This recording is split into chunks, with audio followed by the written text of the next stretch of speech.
Только искусственный интеллект будет менять точку зрения программирования и разработок.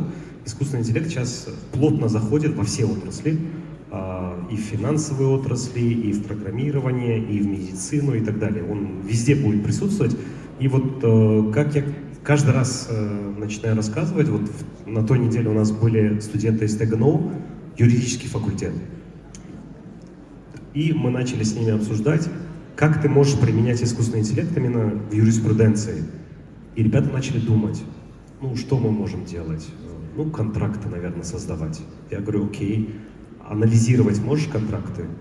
Ну, наверное, да. То есть во все сферы искусственный интеллект очень жестко входит. И если говорить с точки зрения именно разработки программного обеспечения, искусственный интеллект, он, наверное, немножко отодвинет junior-level разработчиков, потому что те люди, которые только начинают это делать, вот их он может заменить.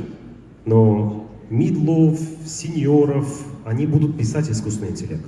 То есть у них в любом случае они будут развиваться, и какие-то простые задачи он будет просто реализовывать самостоятельно.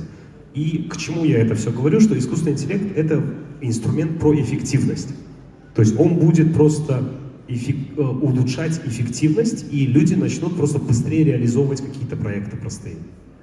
То есть вот этим самым будет. Но те джуниор-разработчики, которых он заменит, у них сейчас вот прям конкретно есть шанс, во-первых, продвинуться на уровень выше, это в первую очередь, либо переквалифицироваться под новую профессию, которую создал, опять же, искусственный интеллект, это промпт-инженер.